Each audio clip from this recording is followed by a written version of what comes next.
Okay, we are live. Zach, thanks for joining me again. How are you? I'm good. Thanks for having me back. My pleasure. So we're talking this morning about the Danny Masterson trial. We are talking about Scientology obstructing justice in this case, and we're talking about what may happen after this trial is over and whether pursuing Scientology for obstruction is more likely in the event of a guilty verdict than otherwise. And so let me read the question that a viewer sent in, as I've broken it down so that makes a little bit more sense. Sure. And I'll read it through, and then you've probably already broken it down in your own way. But here we go. So this was sent in after our last interview that we did a few days ago. Mm-hmm. It is a felony to pressure a victim not to report to law enforcement or to testify in court. If Masterson is convicted and his crimes are no longer alleged, could the DA then investigate the victim's testimony that they had been pressured by Scientology staff not to report to law enforcement? Couldn't a grand jury be convened and the staff in question deposed? Could the DA be waiting for an outcome to the current proceeding and or the testimony in the civil trial prior to a decision to investigate Scientology's direct involvement in interfering with the reporting of this particular type of assault to law enforcement? As it now stands, the lawyers are under a strong judicial admonition to reference the church in a very limited manner, only to show state of mind and not truth of the matter. In a post-conviction investigation, there would be no such limitation. The First Amendment does not protect church staff from criminal prosecution.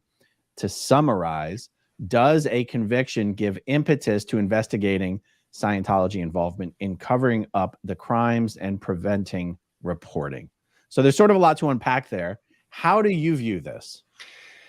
So obviously an investigative body of any sort, including the LA County DA or the feds or anybody, has the right to conduct an investigation. I would be very surprised if there wasn't already an ongoing investigation. But at a very basic level, with an organization of the notoriety, the size, and the pockets of the Church of Scientology. And I think to a point that statement would be true for any religious organization that had deep pockets, right? We see it with the Catholic Church. We see it with some of the mega churches, the non-denominationals, as well as places like the Church of Scientology. If you're an investigative body, you get one shot at this. You do. You get one shot. And if you can't, sorry, just a second. Had a call coming in.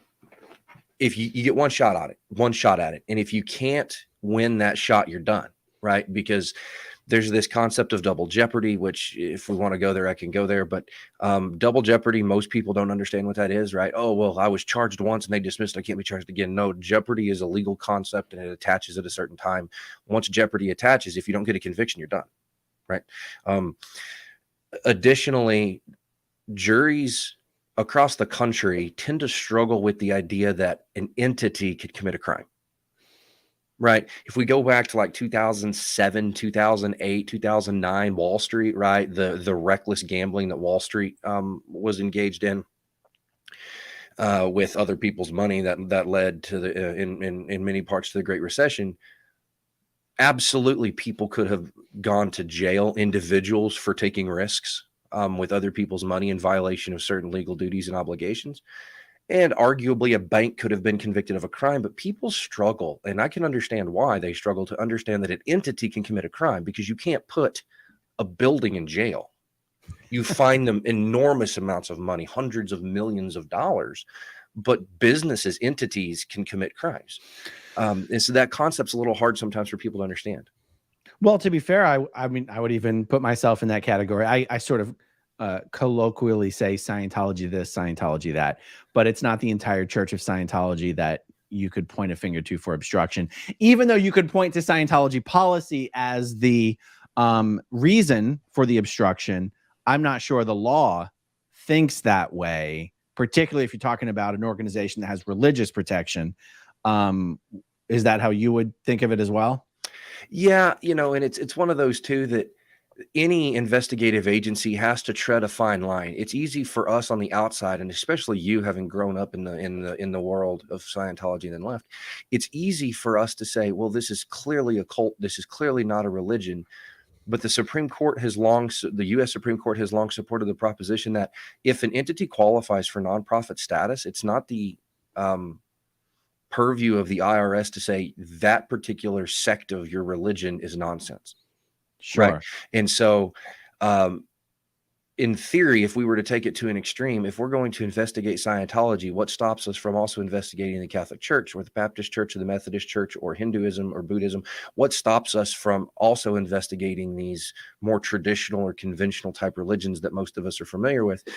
And if you open that door, then the government is in the position of saying, we're investigating your religion, but not his or her religion.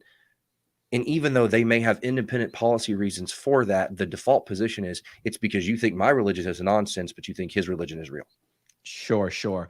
And is the reason you're talking about prosecuting a religion is because I sort of brought it back to what does Scientology policies say?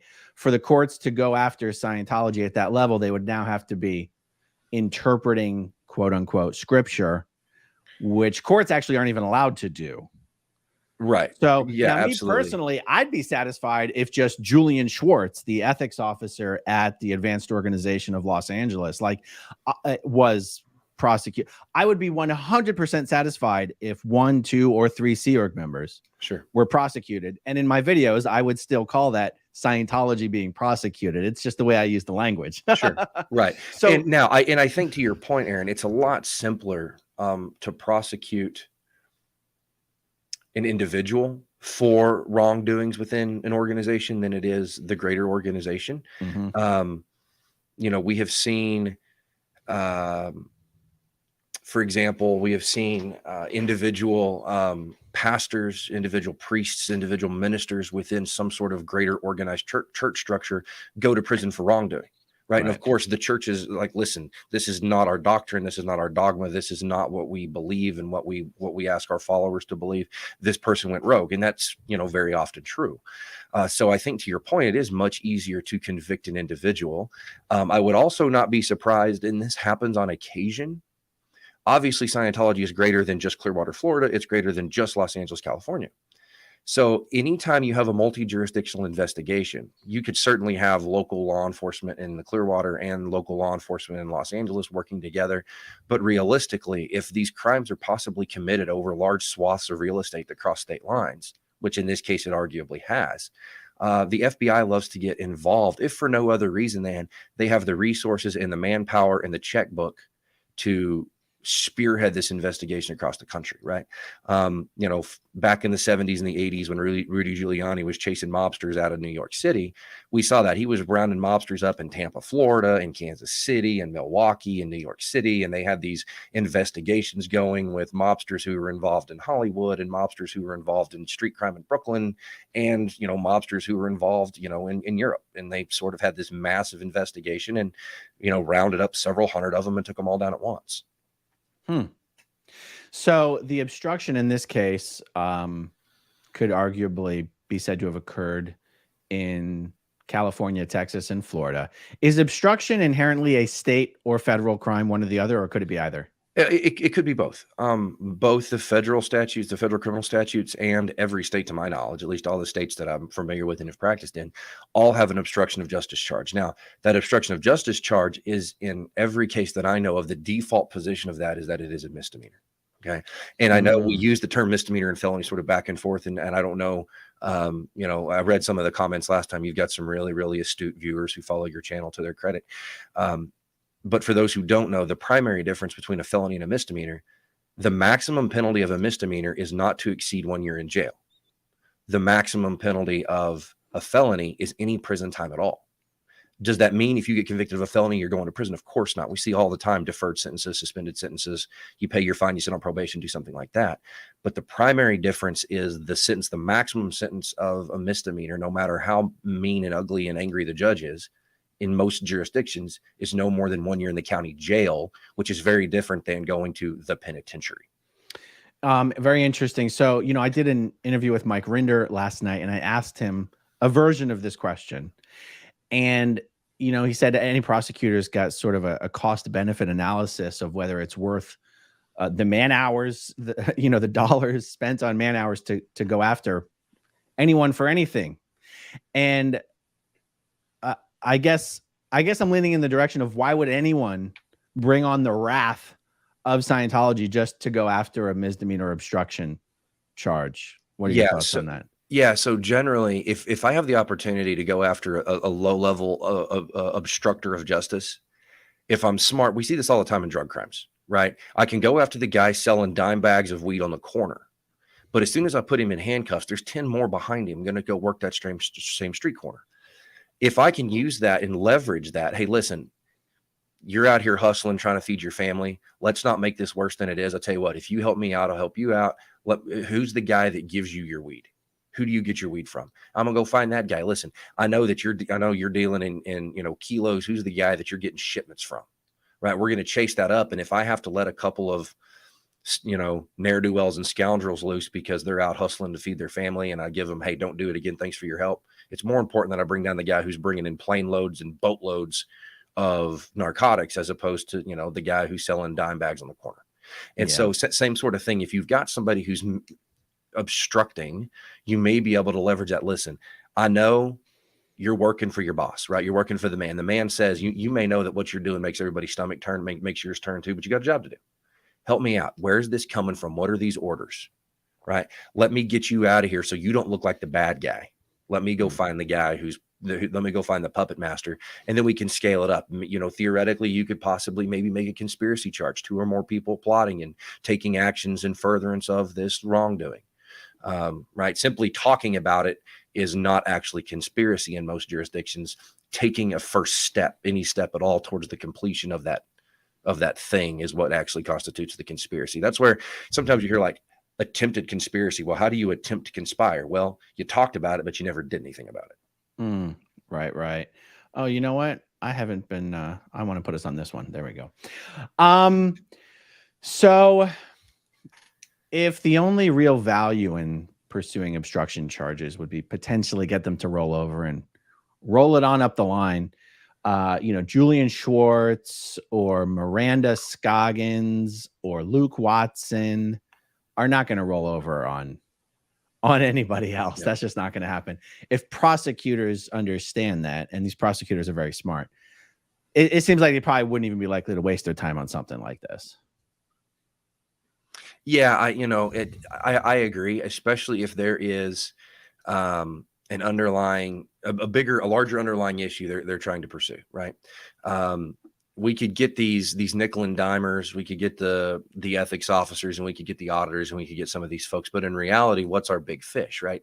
Our big fish is either David Miscavige or some of his direct reports, super senior executive level officials, or the greater entity. And you've talked about this several times on your channel. I think the easiest way, for lack of a better term, to castrate this would be to lose their nonprofit status. And suddenly, not only, depending on how the IRS chose to investigate this and prosecute it, not only would they lose their nonprofit status, but if the IRS can make a showing that this wrongdoing had been occurring for some period of time in the past, they could theoretically be on the hook for back taxes. Right. True. If the IRS can conclusively show to the satisfaction of a judge, they've been doing this for 12 years. You can go back in time 12 years and you hit them with these back taxes. Okay. Yeah. So that's the easiest way, is to hit them in the pocketbook, which is what a criminal conviction would do at the organizational level as well. Right. And so I think it's a really astute observation by your viewer who submitted that. That's a pretty nuanced thing. And the other thing to consider too, and most states, to my knowledge, are like this, including where I'm from.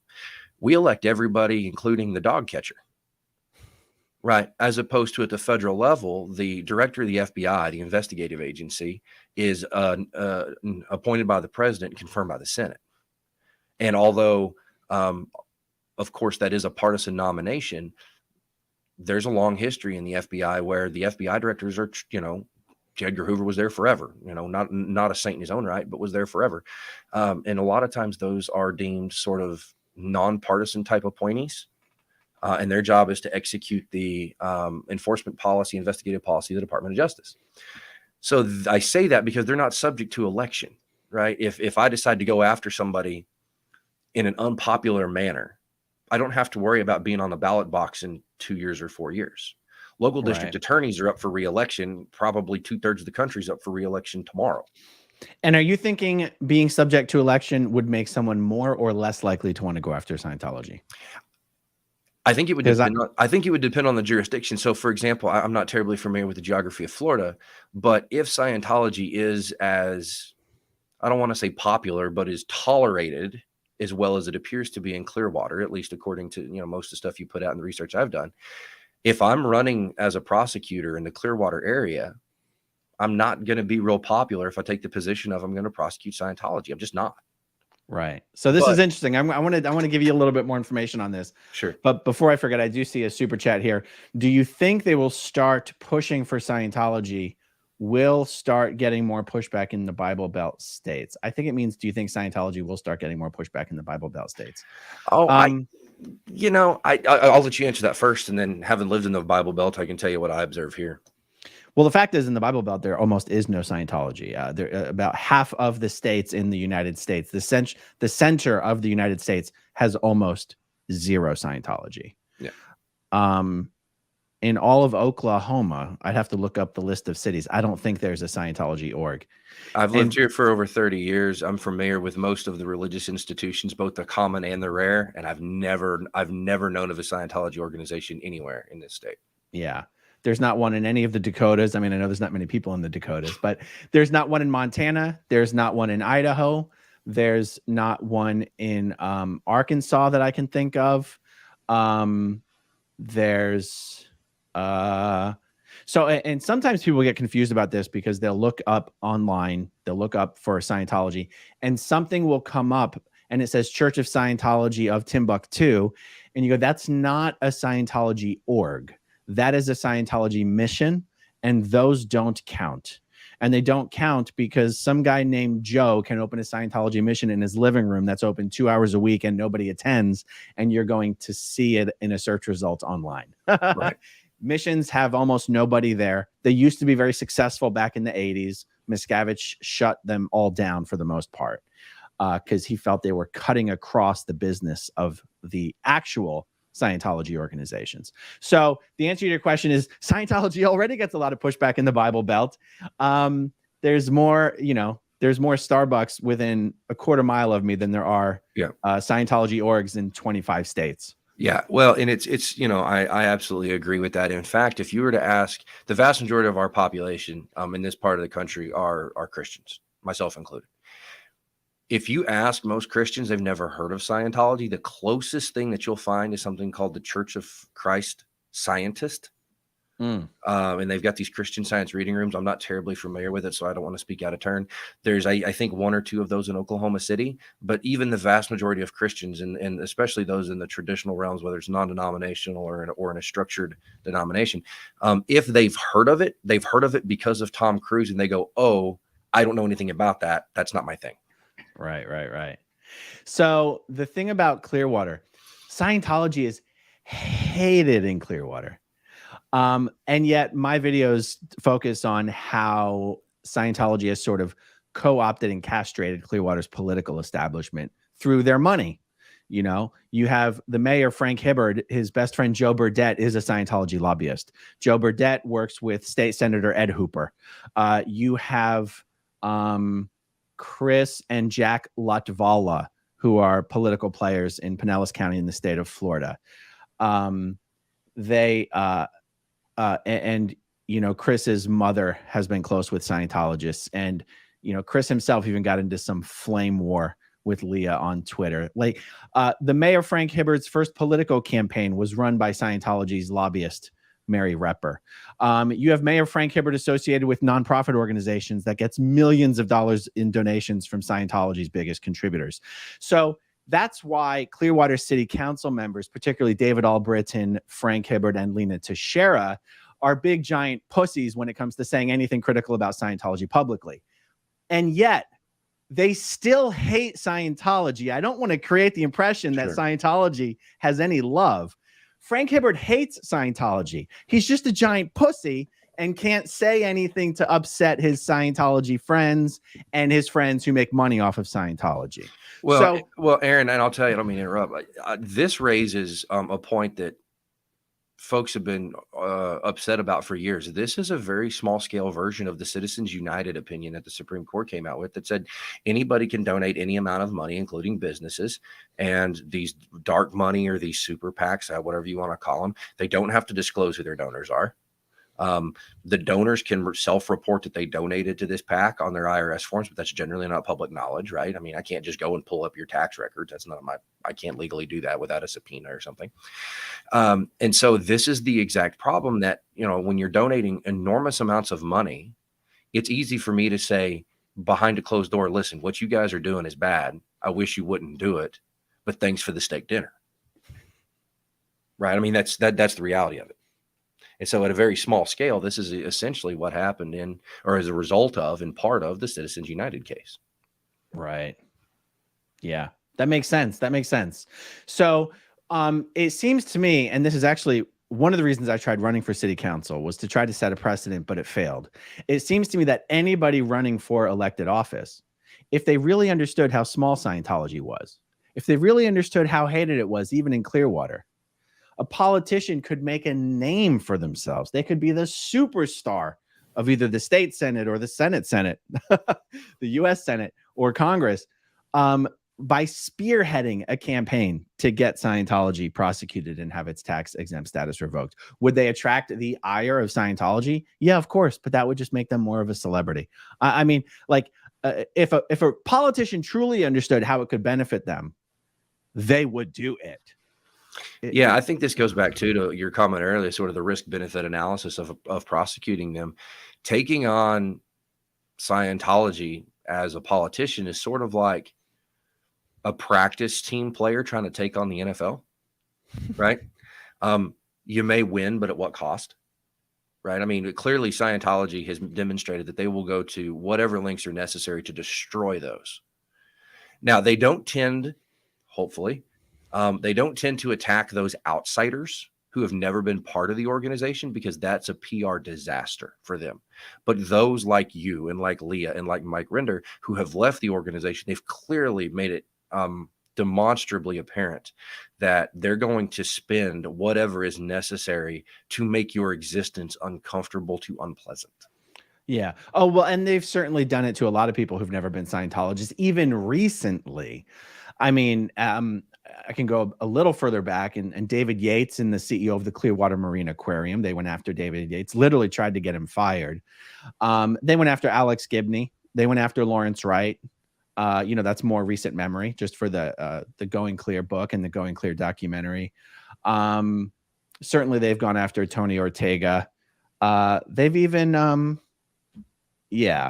like a U.S. politician openly campaigning for getting Scientology's tax exempt status revoked would very quickly become public enemy number one. We just need someone who doesn't care about that. I mean, I know that's hard to find. Don't get me wrong. It is. And, the other problem is, I've worked in Congress. I've consulted with some folks up there, and the reality of it is, I forget exactly what the math was, but the average congressman has to raise something like $28,000 a week. Wow. In order to be able to continue to fund their existence in DC. And Scientology loves to just write these massive checks. And so I think there's also the reality of, I get elected, great. Now I take this position. I think logistically, if somebody were to do it, you've got to get elected on your merits. Mm-hmm. And then you decide, this is the hill I'm willing to die on. This is going to be my last stand, because I am not going to be able to out fundraise this money that's going to pour in. So I've got to try and accomplish my mission between now and the next time I'm on the ballot, because I don't think I'm going to survive the fallout of this. Yes, that's true. That's true. And, just for my little Clearwater City Council campaign, using my YouTube channel to promote to all over the country that I was running to send a message regarding Scientology, I raised over $70,000 for my campaign. My opponent, who was has connected to all the local big money. And by the way, what I raised would have been the most money ever raised for a non-mayoral Clearwater City Council race. except my opponent raised a few thousand more bucks. Yeah. And she was connected to all the big money and had all the support from Scientology. So I don't know how well that translates into national level politics, but I'm just saying, well, as people underestimate how hated Scientology really is. Yeah, and I think it's I think it's a small sample, but a sample of what we see. I know, here locally, I've seen state Senate races, and in Oklahoma, the average Senate district is going to be somewhere around 60,000 people. It's going to be roughly twice the size of a House district. A House district's between 30 and 35. So Senate district would be 60 to 70,000 people. There was one up in Tulsa, which is which is the second largest city in Oklahoma, northeast corner of the state. Well over $1 million flowed through a state Senate campaign for 60,000 votes, 60,000 people. Wow. Very interesting. So, by the way, Zach, do you have a YouTube channel? Not one that I'm currently monitoring or promoting. I've done a lot of broadcasting over the years, and so there's if you dig around far enough, you'll find a bunch of old football games and stuff that I either produced or did the play-by-play or color on, but nothing that I'm working on setting one up. I had a podcast for a while, and then moving around the country for a while, I got to where I stopped maintaining it. But I'm working on standing that podcast back up and taking it to a video podcast platform. Working on getting a good friend of mine, who's, I'm a nerd, but he's got nerd level knowledge of things that I can't comprehend. That I think I'm going to ask him to come on, be my co-host, and we're going to bring some really interesting folks on and sort of get their outlook on life and sort of their story. So once that's sort of early in the works, once I get some more finite information on that, I'll certainly let you know. Very cool. So to wrap up, put the finishing touches on this previous question here. It seems like we've discussed this thoroughly. The idea of pursuing someone for obstruction, does a DA's appetite for doing that increase after a guilty verdict, or does that not really come into play? I've never worked on the prosecution side. I've got friends who are prosecutors, of course, but I've never actively prosecuted a case, so I don't have firsthand knowledge on that. But common sense would tell me that maybe, although there's certainly an argument to be made that if the obstruction compromised what would otherwise be a guilty verdict that led to a not guilty verdict, that's more leverage for me, right? Like, I didn't get my guy or my lady because you interfered. The thing that would be more effective would be things like witness tampering. That's a felony. Because a misdemeanor, if for all intents and purposes, like in Oklahoma, if I get pulled over by the Oklahoma Highway Patrol, which is the state law enforcement division, and I get a speeding ticket, that's a misdemeanor, right? I mean, if I get pulled over by the local police for running a stop sign, it's generally administrative in nature. But generally speaking, if it's filed in district court, it's a misdemeanor, not an administrative violation. So if I'm picking my poison, I want to find somebody who interfered with the witness, right? For example, who was it last week or the week before was approached by Sean Fabos. Yeah. He was approached by a Scientology PI, I believe. And that conversation suddenly sparked a complete change in his memory for something that happened, a decade or more ago. And then, he says, "Oh, I was just reminded of this in the hallway. And all of a sudden I remember again." Well, now the state did exactly what they should have done. They called a witness in rebuttal, the sister of Jane Doe, who said, "I was on that vacation. He was not there. I knew him. I would recognize him. He was not there. It was a family trip, not a family plus this other guy trip," right? It was a family vacation, not us plus this other man. Right. And so to me, that would be more leverage. If I'm a prosecutor and I'm trying to get a conviction, if I can hit them with a felony, then I can get them to plead to something lesser to keep, if they're trying to stay out of the big house. Right. Very interesting. All right. Well, thank you so much for discussing this with me. And the next time something comes up that would be really helpful to chat about, we're going to do it again. Sounds good. Just let me know, Aaron. I look forward to talking to you. All right. Thanks, everyone. I'll talk to you soon. Bye-bye.